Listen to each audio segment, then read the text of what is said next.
Okay, मुझे इसमें आपकी मदद चाहिए। ये कोई कॉपी पेस्ट नहीं है, ये एक लंबा कहानी है, लेकिन अब इसे बताए बिना मैं और नहीं रह सकता। ये एक वीडियो गेम के बारे में है, मेजोरास मास्क, और मेरी पूरी जिंदगी की डरावनी घटना है। अब कहानी पर आते हुए, मैं हाल ही में कॉलेज का 2nd ईयर शुरू किया था और मैं हॉस्टल में ही रहता था। मेरे एक दोस्त ने मुझे खेलने के लिए अपना पुराना निंटेंडो 64 दिया था। मैं अपने बचपन के पुराने गेम्स, जो मैंने 10 साल से छुए तक नहीं थे, उन्हें खेलने के लिए काफी एक्साइटेड था। उनका निंटेंडो 64 एक येलो कंट्रोलर और सुपर स्मैश ब्रदर्स की सस्ती कॉपी के साथ आया था, and beggars cantt B choosers. लेकिन कुछ टाइम बाद मैं लेवल 9 CPU बॉसेस हरा कर बोर हो गया था। उस वीकेंड मैंने कैंपस से लगभग 20 मिनट की दूरी पर ड्राइव करने का फैसला किया, लोकल गैराज सेल्स पर। क्या पता किसी के मॉम डैड से कोई अच्छी सी गाड़ी कम प्राइस पर मिल जाए। आखिरकार मैंने पोकेमॉन स्टेडियम, गोल्डनाई, F-Zero और 2 और कंट्रोलर सिर्फ $2 में खरीद लिए। मैं वहां से बाहर निकलने लगा, तब एक आखिरी घर ने मेरा ध्यान खींचा। मुझे अभी भी पता नहीं है कि ऐसा क्यों हुआ। वहां कोई कार नहीं थी और सिर्फ एक टेबल रखी हुई थी जिस पर कबाड़ रखा हुआ था, लेकिन किसी चीज ने मुझे वहां खींच लिया। कुछ ज्यादा ना सोचते हुए मैं कार से बाहर निकला और वहां एक बूढ़ा आदमी खड़ा था। दिखने में वो थोड़ा अजीब सा था। यह अजीब था, लेकिन मैं बता नहीं पा रहा था कि उसमें क्या अजीब था, तो मैं वास्तव में कुछ भी स्पष्ट नहीं कर सकता। बस उसके बारे में कुछ ऐसा था जिसने मुझे असमंजस में डाल दिया। मैं समझा नहीं सकता। मैं आपको बस इतना बता सकता हूं कि अगर यह दोपहर का समय नहीं होता और हर जगह शोर सा न मच रहा होता, तो मैंने इस आदमी के पास जाने में सोचा भी नहीं होता। उसने मेरी ओर मुस्काया और पूछा कि मैं क्या ढूंढ रहा हूं, और तुरंत मैंने भांप लिया कि वो अपनी एक आंख से अंधा था। उसकी राइट आंख में बोरियत से भरी थी। मैंने खुद को उसकी लेफ्ट आंख की ओर देखने के लिए मजबूर किया और उससे पूछा कि क्या उसके पास कोई पुराने वीडियो गेम है। मैंने सोचा था कि मैं चुपचाप वहाँ से निकल लूँगा, क्योंकि उसे पता ही नहीं होगा कि वीडियो गेम्स होते क्या है। लेकिन मुझे आश्चर्य हुआ जब उसने कहा कि उसके पास एक पुराने बॉक्स में कुछ गेम थे। उसने कहा कि वह कुछ ही देर में वापस आ जाएगा और गैराज की ओर चला गया। जैसे ही मैंने उसे जाते हुए देखा, मैं ध्यान दिए बिना नहीं रह सका कि वो अपनी टेबल पर क्या बेच रहा था। उसकी मेज के पार अनोखी पेंटिंग्स बिखरी हुई थी। साइकियाट्रिस्ट्स जिस टाइप की पेंटिंग्स दिखाते हैं कुछ उस तरह की। मैंने उन्हें देखा तो ये पता चल गया कि कोई इधर आ क्यों नहीं रहा था। वो पेंटिंग्स दिखने में बिल्कुल अच्छी नहीं थी। जैसे ही मैं आखिरी पर आया, किसी वजह से वो लगभग मेजोरास मास्क जैसी दिखती थी। वहीं दिल के आकार का शरीर, जिसमें छोटे छोटे कांटे बाहर की ओर निकले हुए थे। शुरू में मैंने बस यही सोचा था कि क्योंकि मैं सीक्रेटली इन गैराज बिक्री पर उस गेम को ढूंढने की उम्मीद कर रहा था, कुछ फ्राइडियन बकवास खुद को स्याही के धब्बों में पेश कर रही थी। लेकिन बाद में हुई घटनाओं को देखते हुए मैं अब इतना निश्चित नहीं हूं। मुझे उस आदमी से इसके बारे में पूछना चाहिए था। काश मैंने उस आदमी से इसके बारे में पूछा होता।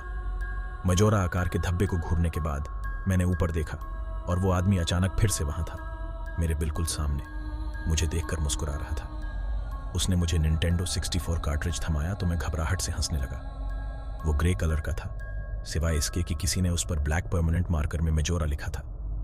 आई गेस मैं काफी लकी था, क्योंकि मुझे यही चाहिए था, और मैंने उस आदमी से उसका प्राइस पूछा। उस आदमी ने मेरी ओर देखकर मुस्कुराया और मुझसे कहा कि मैं इसे फ्री में रख सकता हूँ।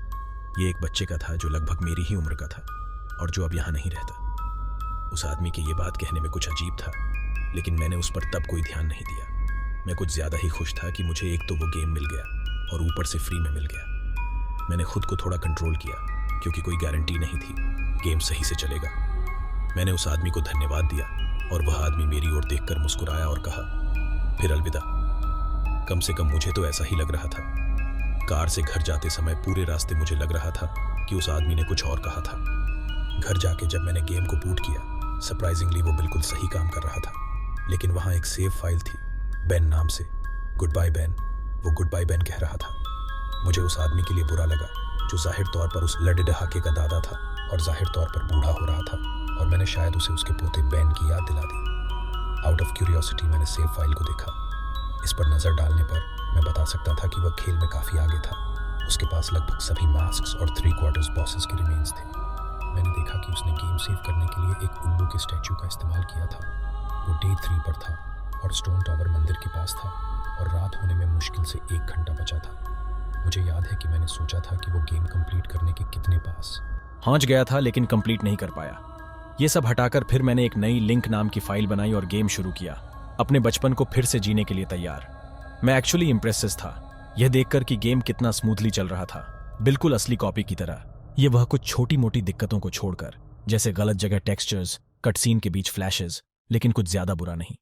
हालांकि केवल एक चीज जो थोड़ी परेशान करने वाली थी कि कभी कभी एनपीसी मुझे लिंक कहते थे और कभी कभी बैन कहते थे। मुझे लगा कि यह सिर्फ एक बग था, प्रोग्रामिंग में कुछ गड़बड़ी के कारण हमारी फाइल्स मिक्स हो गईं या कुछ और। लेकिन थोड़ी देर के बाद इसने मुझे परेशान कर दिया और वुडफॉल टेम्पल को हरा देने के बाद मैंने फाइनली बैन को डिलीट कर दिया। मैंने फाइल को बचाकर रखने का इरादा किया था क्योंकि वो बैन की आखिरी निशानी थी। वैसे भी 2 फाइल्स की जरूरत नहीं थी। उम्मीद है कि इससे सब सही हो जाएगा। ऐसा हुआ भी और नहीं भी। अब एनपीसी मुझे कुछ भी नहीं बुला रहे थे। जहां मेरा नाम होना चाहिए वहां खाली जगह थी। हालांकि मेरी सेव फाइल अब भी ठीक थी। परेशान होकर और होमवर्क करने के बाद मैंने खेल को एक दिन के लिए बंद कर दिया। मैंने कल रात फिर से गेम खेलना शुरू किया, लेंस ऑफ ट्रूथ लेकर और स्नोहेड टेम्पल को कंप्लीट करते हुए। अब आप में से कुछ प्रो मेजोरा मास्क प्लेयर्स को डे 4 इंचेस ग्लिच के बारे में पता होगा। जो लोग नहीं जानते हैं वो गूगल कर सकते हैं। लेकिन बेसिकली घड़ी में जब आखिरी दिन की रात के 12 बजने वाले होते हैं तब आप एस्ट्रोनॉमर से बात करते हैं और दूरबीन से देखते हैं।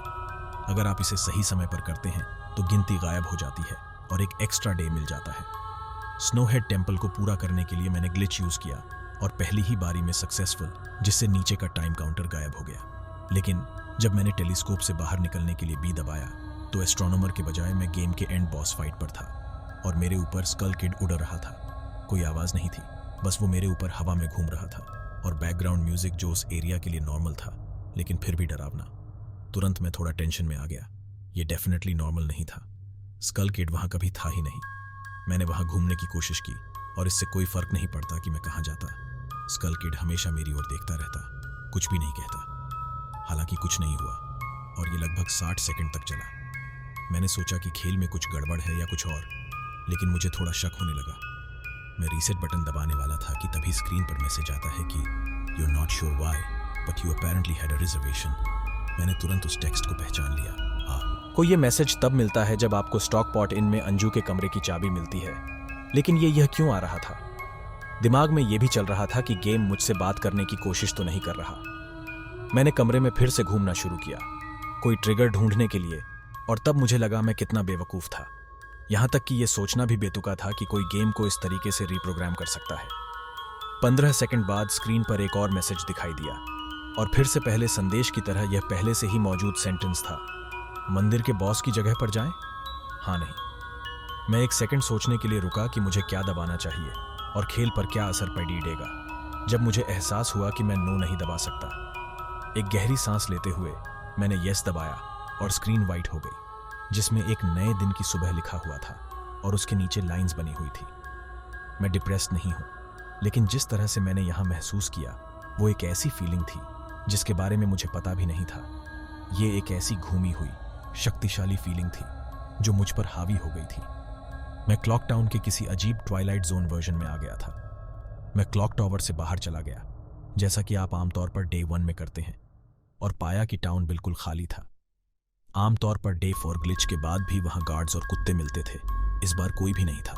उनकी जगह एक एहसास था कि वहां कुछ है मेरे ही पास और वो मुझे देख रहा है। मेरे पास 4 दिल थे और हीरो का धनुष भी, लेकिन इस समय मुझे मेरे अवतार के लिए भी नहीं माना गया। मुझे लगा कि मैं किसी तरह के खतरे में था। शायद सबसे डरावनी चीज थी पीछे बज रहा म्यूजिक। ये सॉन्ग ऑफ हीलिंग था जो सीधे खेल से ही लिया गया था, लेकिन उल्टा बज रहा था। म्यूजिक तेज होता गया। ऐसा लगता था मानो अब कोई बड़ी चीज अचानक से आ जाएगी, लेकिन ऐसा कभी नहीं हुआ और कांस्टेंट लूप ने मेरा दिमाग खराब करना शुरू कर दिया था। बीच बीच में मुझे बैकग्राउंड में हैप्पी मास्क सेल्समैन की हल्की सी हंसी सुनाई देती थी, बिल्कुल इतनी शांत कि मुझे यकीन नहीं होता था कि मैं सिर्फ बातें सुन रहा हूं, लेकिन इतनी जोर से कि मैं उसे ढूंढने लग जाता था। मैंने क्लॉक टाउन के सभी 4 जोन्स में देखा, लेकिन कुछ भी नहीं मिला। कोई नहीं। टेक्सचर्स गायब थे। वेस्ट क्लॉक टाउन में मैं हवा में चल रहा था। पूरा एरिया टूटा हुआ महसूस हो रहा था, जैसा ही सॉन्ग ऑफ हीलिंग रिवर्स्ड 50वीं बार दोहराया गया होगा। मुझे बस साउथ क्लॉक टाउन के बीच में खड़े होकर यह एहसास हुआ कि मैंने पहले कभी वीडियो गेम में इतना अकेला महसूस नहीं किया था। जैसे जैसे मैं उस वीरान शहर से गुजर रहा था, मुझे नहीं पता कि शायद वो बिगड़े हुए टेक्सचर्स या एक टाइम पर वो इतना प्यारा सा म्यूजिक था, उसका बिगड़ा हुआ वर्जन रिपीट पर चलना, लेकिन मैं रोने की कगार पर था। पता नहीं क्यों। मैं शायद ही कभी रोता हूं। यहां किसी चीज ने मुझे जकड़ लिया था और डिप्रेशन की ये शक्तिशाली भावना अलग अलग सी और अजीब दोनों थी। मैंने क्लॉक टाउन से बाहर निकलने की कोशिश की, लेकिन हर बार जब मैं जॉन आउट करने की कोशिश करता तो स्क्रीन काली हो जाती और मैं क्लॉक टाउन के दूसरे हिस्से में चला जाता। मैंने अपना ओकरीना बजाने की कोशिश की। मैं भागना चाहता था और मैं यहां नहीं रहना चाहता था, लेकिन हर बार जब मैं सॉन्ग ऑफ टाइम या सॉन्ग ऑफ सोरिंग बजाता था तो यह केवल यही कहता था, आपके नोट्स दूर तक गूंजते हैं लेकिन कुछ नहीं होता। अब तक यह पक्का था कि गेम नहीं चाहता था कि मैं जाऊं, लेकिन मुझे नहीं पता था कि यह मुझे यहां क्यों रोक रहा है। मैं बिल्डिंग्स के अंदर नहीं जाना चाहता था।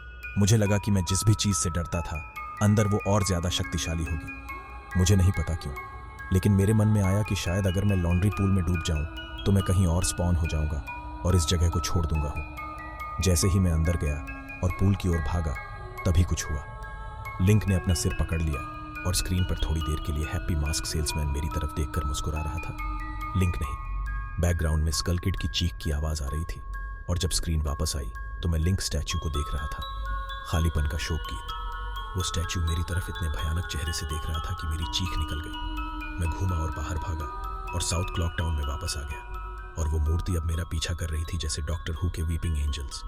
कभी कभी कुछ देर में मूर्ति मेरे पीछे आ जाती। ये ऐसा था जैसे वह चीज मेरा पीछा कर रही थी, या मैं इसे कहना भी नहीं चाहता, मुझे डरा रही थी। इस पॉइंट तक मैं पागलपन की कगार पर था, लेकिन एक बार भी कंसोल बंद करने का ख्याल तक मेरे मन में नहीं आया। मुझे नहीं पता क्यों मैं इसमें इतना लिपट गया था। आतंक ही सच लग रहा था। मैंने स्टैच्यू से पीछा छुड़ाने की कोशिश की, लेकिन वो हर बार मेरे ठीक पीछे आ जाता। लिंक ने अजीब एनिमेशंस करने शुरू कर दिए। मैंने उसे पहले कभी ऐसा करते हुए भी नहीं देखा था।